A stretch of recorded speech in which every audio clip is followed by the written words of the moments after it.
Hello, good morning बच्चों। फिर से एक बार आपका इस वीडियो में स्वागत है। आज हम चिड़िया और चुनमुन इस कविता का जो अधूरा भाग था वो आज की इस वीडियो में हम पूरा करेंगे। कल के वीडियो में हमने चिड़िया और चुनमुन इस कविता के कवि हरिवंश राय बच्चन इनका जीवन परिचय के बारे में जाना था और कविता को हमने लय और उचित आवाज में उसे हमने गाया था, पढ़ा था और आपने भी उसे घर पे पढ़ने का अभ्यास किया था। और एक स्टांजा, कविता का जो पहला स्टांजा है वो हमने कल की वीडियो में पढ़ा था। तो आज हम कविता का अगले जो पार्ट है, अगला जो भाग है वो भाग आज हम चर्चा करेंगे, उसके बारे में हम पढ़ेंगे। तो आइए आप अपने बुक खोलिए और बुक में देखिए आप कि अगले भाग में किस तरह की जानकारी दी गई है। देखिए, जो पहला स्टांजा कल हमने देखा, छोड़ घोंसला बाहर आया, देखी काली देखे पात, और सुनी जो पत्ते हिलमिल, करते हैं आपस में बात, माँ क्या मुझको उड़ना आया, नहीं चुनमुन तू भरमाया। तो ये इस जो पहले स्टांजा की जो दो पंक्तियां हैं उन पंक्तियों से हमें पता चलता है कि इस कविता में माँ चिड़िया और बेटा चुनमुन इन दोनों के बीच की बातचीत का वर्णन इसमें किया है। ये हमने पहले स्टांजा में देखा था। तो आइए हम अगले स्टांजा की ओर बढ़ते हैं। कवि हरिवंश राय बच्चन अगले स्टांजा में बता रहे हैं। अगला स्टांजा है, डाली से डाली पर पहुंचा, देखी कलियां देखे फूल, ऊपर उठकर फूंगी जानी, नीचे झुककर जाना मूल। डाली से डाली पर पहुंचा, इसका अर्थ है पेड़ के जो ब्रांच होते हैं, जिस पेड़ पर उसका घोंसला था उस घोंसले से आगे भी बाहर आया है और छोटी छोटी जो डालियां हैं, एक डाली से दूसरी डाली पर वो पहुंचा है, एक ब्रांच से दूसरी शाखा की ओर पहुंचा है और उस पेड़ पर जो कलियां थे, आगे भी फूल निकलने वाले थे, कलियां देखी उसने, फिर फूल देखी, क्योंकि पहली बार देख रहा है, पहली बार देखने की वजह से उसको सब नया लग रहा है। तो उसने कलियां देखी, फूल देखे, फिर ऊपर उठकर फूंगी जानी। देखिए यहाँ पर फूंगी शब्द आया है जो एक नया शब्द है। फूंगी का अर्थ है जो पेड़ के ऊपर का सबसे ऊंचा सिरा, उसे कहते हैं फूंगी। पेड़ के ऊपर का ऊंचा सिरा उसे फूंगी कहते हैं। तो ऊपर उठकर फूंगी जानी, देखा सबसे ऊपर कौन सा सिरा है, उसे वो देखा उसने, नीचे झुककर जाना मूल, फिर उसने सबसे नीचे जमीन पर देखा, पेड़ के नीचे क्या है, मूल है, जो जमीन है, जिस जमीन पर वो पेड़ खड़ा है उस मूल को उसने जाना। फिर ये जानकर फिर मां से पूछता है, मां क्या मुझको उड़ना आया। चुनमुन अपनी मां से पूछ रहा है कि मां क्या मुझको उड़ना आया। तो मां का जवाब था, नहीं चुनमुन तू भरमाया। भरमाया का अर्थ है यहाँ पर, भरमाया यानी भ्रम में पड़ जाना, यानी हमें बहुत ज्यादा अति विश्वास होना। देखिए कुछ काम हम ऐसे कर सकते हैं कि मैं कर सकता हूँ, हमें हमारे अंदर इतना विश्वास होता है कि मैं कर सकता हूँ। इसी तरह का विश्वास इस चुनमुन में भ्रम में वो पड़ गया था कि मैं कर सकता हूँ, बल्कि उसके पंख अभी पंख निकले थे, अभी वो छोटा था। मां को विश्वास था कि ये नहीं हो सकता क्योंकि अभी वो घोंसले से बाहर निकला है। तो इसलिए मां ने कहा, नहीं चुनमुन तू भरमाया, तो अभी भ्रम में है, अभी तो नहीं उड़ पाता है क्योंकि तेरे इतने पंख मजबूत नहीं है। तो इस तरह से ये स्टांजा है। आइए हम अगले स्टांजा की ओर बढ़ते हैं, जो तीसरा स्टांजा है। तीसरे स्टांजे में कवि हरिवंश राय बच्चन बता रहे हैं, कहते हैं, कच्चे पक्के फल पहचाने, खाए और गिराए काट। देखिए पेड़ पर कुछ फल कच्चे थे, कुछ पके हुए थे, तो उन फलों को उसने पहचाना। कैसे पहचाना होगा, उसने अपनी चोंच से उस फल को छूकर चोंच से देखा हुआ कि फल पका हुआ है नहीं। तो उसने कच्चे पक्के फल पहचाने, खाए और गिराए काट, खाने गाने के सब साथी, देख रहे हैं मेरी बात। ये होने के बाद फिर मां से कहता है, मां क्या मुझको उड़ना आया, नहीं चुनमुन तू भरमाया। ऐसे फिर से मां कहती है तो उसने कुछ उस पेड़ पे पके हुए फल उसमें से कुछ खाए, कुछ काट कर आधे अधूरे नीचे गिरा दिए। फिर उसने उसके जो साथी थे यानी उसके जो दोस्त थे, साथी का यहाँ पर दोस्त होता है, समानार्थी शब्द दोस्त उसका है, तो खाने गाने के सब साथी, उसके साथ में रहने वाले जो साथी अन्य पक्षी थे जो चुरुंगमुन के बच्चे थे, वो जो बच्चे हैं वो साथी देख रहे हैं मेरी बात, उसकी राह देख रहे थे, देख रहे हैं मेरी बात। बात का अर्थ है क्या? अर्थ है पहले भी आपको मैंने बताया था, बाट का अर्थ है राह देखना, इंतजार करना। तो देख रहे हैं मेरी बात, तो चुरुंगमुन कह रहा है कि मेरे जो साथी मेरे जो दोस्त हैं वो मेरी राह देख रहे हैं, सब मिलकर हम गाते हैं खाते हैं, ऐसे मेरे सब साथी दोस्त मेरी राह देख रहे हैं। फिर माँ से पूछता है कि माँ मुझको उड़ना है? फिर माँ ने वही जवाब दिया, नहीं चुरुंगमुन तू भरमाया। तीसरी बार चुरुंगमुन ने पूछा और फिर तीसरी बार भी माँ का जवाब था नहीं चुरुंगमुन तू भरमाया। तो भ्रम में पड़ गया, तो अभी छोटा है, तेरे पंख अभी मजबूत नहीं है, ऐसा माँ ने कहा। माँ ऐसा बार बार क्यों करेगी? देखिए माँ किसी भी बच्चे का कोई बुरा नहीं सोचती है, क्योंकि माँ को पता था कि अभी ये बच्चा छोटा है, इसके पंख उतने मजबूत नहीं है, इसलिए माँ को विश्वास नहीं था कि अभी उड़ सकता है, इसलिए माँ उसको बार बार समझा रही थी। उसके बाद अगले स्टांजा में कोई बता रहे, देखिए उस तरु से इस तरु पर, उस तरु से इस तरु पर जाता हूं धरती की ओर, दाना कोई कहीं पड़ा हो चुन लाता हूं ठोक ठटोर। इस तरु से उस तरु पर, यहाँ पे तरु का अर्थ क्या है? ये शब्द आपने पहले सुना होगा कभी। तरु ये शब्द क्या है? तरु यानी यस बिल्कुल सही, पेड़। पेड़ का समानार्थी शब्द है वृक्ष, ट्री।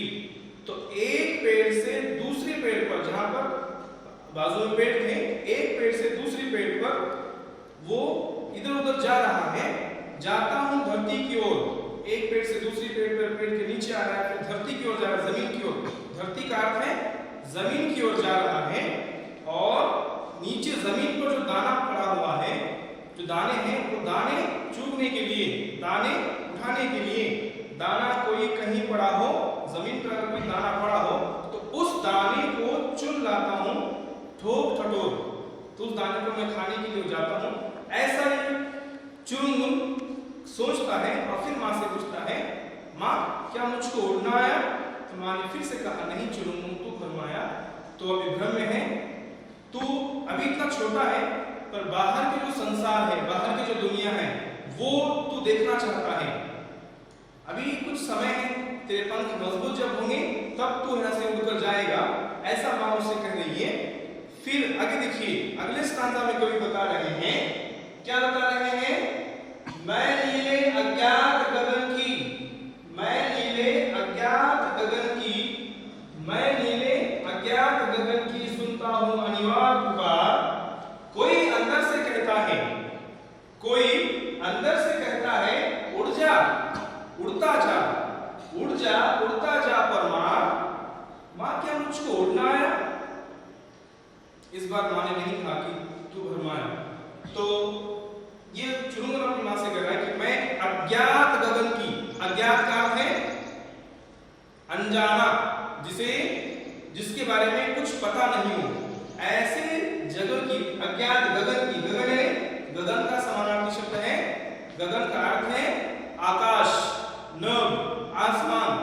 उस अज्ञात गगन की, जिसके बारे में मुझे कोई पता नहीं है, उस अज्ञात गगन की, आकाश की मैं सुनता हूं अनिवार्य पुकार। अनिवार्य पुकार का अर्थ है, अनिवार्य ने लगातार, और पुकार है आवाज। उस अज्ञात गगन से मुझे एक लगातार पुकार आ रही है, आवाज आ रही है। कौन सी आवाज आ रही है? कि उड़ जा, उड़ता जा, परमार। ऐसी आवाज उस अज्ञात गगन से आ रही है कि मुझे कोई कह रहा है, कि मुझे ऐसा महसूस हो रहा है कि तू उड़ जा, उड़ता जा, परमार। ऐसी आवाज मुझे आ रही है। फिर माँ से पूछ रहा है कि माँ क्या मुझको उड़ना आया? तो अब माँ ने उसको जवाब नहीं दिया, जवाब ऐसा नहीं कहा कि तू भरमाया, क्योंकि माँ को अभी विश्वास हो चुका था कि इसके पंख अभी मजबूत हो चुके हैं। तब माँ ने कहा, आज सफल है तेरे डरने,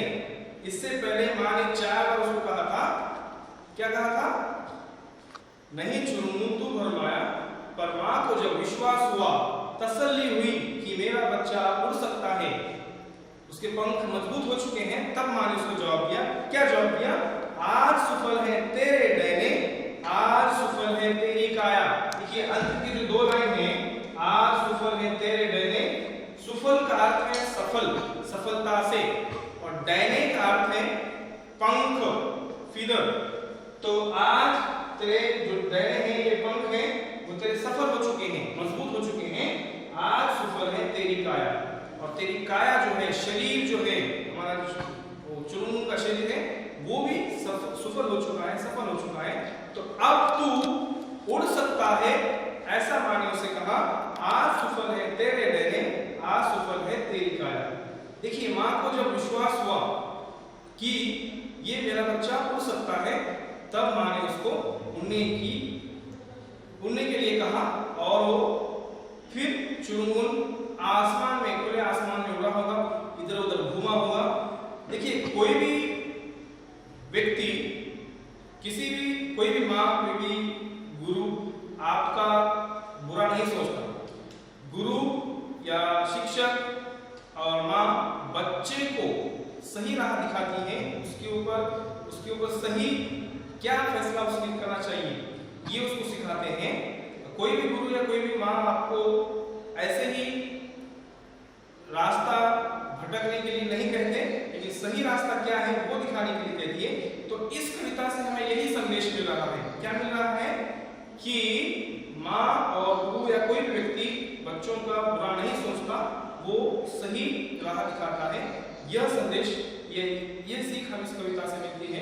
तो कवि हरिवंश राय बच्चन जी ने हमें इस कविता में इस तरह से इस कविता में इस तरह का वर्णन किया है। तो वो कवि चुरुंगुन और माँ के बीच का वर्णन उन्होंने किया है।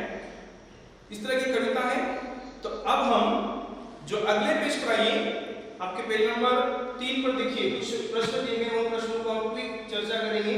अभ्यास में देखिए शब्दार्थ दिए गए हैं जो इस पाठ में आए हैं। पहला है पात का अर्थ है पत्ता, इस शब्द आपने नोटबुक में लिख कर लो। दूसरा है भरमाया का अर्थ है भ्रम में पड़ गया, ये शब्द आए हैं इसमें देखिए। तरु वृक्ष, पेड़, अज्ञात, अनजान या किसी के बारे में कुछ पता न हो, ये उसका अर्थ है। फुनगी, फुनगी का देखिए वो शब्द आया है। वृक्ष या शाखा का सिरा, ये सबसे ऊंचा भाग, चोटी। बाट, राह या रास्ता, और अनिवार्य, लगातार, ये सब शब्द आए हैं। इसके अलावा आपको इस कविता में से तुकांत शब्द भी ढूंढना है। तुकांत शब्द है राइमिंग वर्ड्स। जैसे एक राइमिंग वर्ड मैं आपको बताता हूं, जैसे काट शब्द है, काट का राइमिंग वर्ड है काट, बाट, ये जो राइमिंग वर्ड देखिए आया है। उसके बाद आया, भरमाया, इसे कहते हैं राइमिंग वर्ड है तुकांत शब्द। इसे हिंदी में तुकांत शब्द कहा जाता है।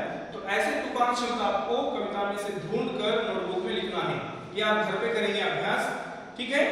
इसके बाद देखिए अगला जो प्रश्न आया है वो प्रश्न है, ये आपको घर पर उसका पूरा करना है। नमूने के अनुसार लिखो। क्या है? नमूना दिया गया है, उदाहरण, एग्जांपल, नमूना है एग्जांपल। छोड़ घोंसला बाहर आया, देखी डाले देखे पात। इसको किस तरह से लिखा जा सकता है? वो कविता में दिया गया है, यहाँ पे देखिए। चुरुंगुन घोंसला छोड़कर बाहर आया, उसने डाले और पत्ते देखे। इसको ऐसा लिखा जाता है। तो यहाँ पर कविता की कुछ पंक्तियां दी हुई हैं। डाली से डाली पर पहुंचा, देखी कलियां देखे फूल। इन पंक्तियों को आपको इस उदाहरण की तरह, इस एग्जांपल की तरह आपने बुक में लिखिए पेंसिल से। जिन्होंने नहीं लिखा है वो पेंसिल से लिखिए समझकर। उस तरह से कविता यहाँ पे दिया गया एग्जांपल, उस तरह से आपको समझकर लिखना है। आप अपने बुक में पेंसिल से लिखिए, टेक्स्ट बुक में, इसी के आगे यहीं पर आंसर आपको लिखना है। जो प्लेस दी हुई है वहीं पे लिखिए, ठीक है। खाने गाने के सब साथी देख रहे हैं मेरी बात। इसको भी आप कैसे लिख सकते हैं? इस तरह से, यहाँ पे खुली जगह दी गई है आपको, यहाँ पे आपको लिखना है, ठीक है। सेम इस तरह से ये 3 प्रश्न करेंगे आप। क ख ग घ, कच्चे पक्के फल पहचाने, खाए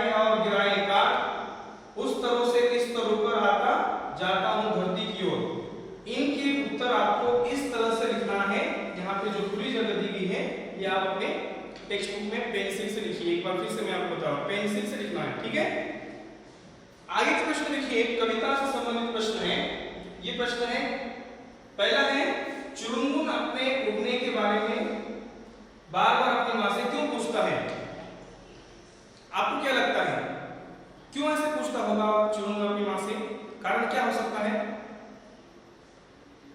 हाँ, क्योंकि उसको उड़ने के या बाहर का संसार देखने के लिए बहुत उत्साह या बहुत उसके अंदर विश्वास हुआ था कि मैं उड़ सकता हूँ।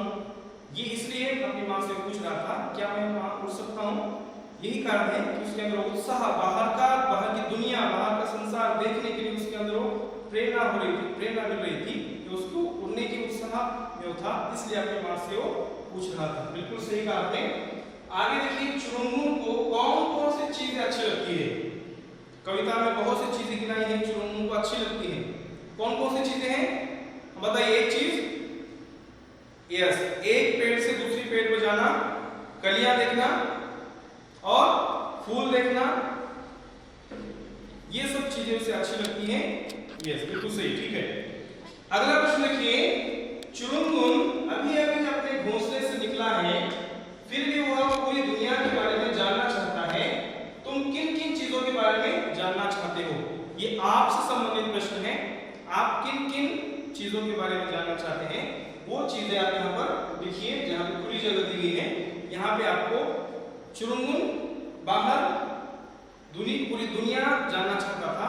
आप किन चीजों के बारे में जानना चाहते हो वो आपको उसका उत्तर यहाँ पर खुली जगह दी गई है, यहाँ पर पेंसिल से लिखना है, ठीक है। तो अगले पेज पर आइए।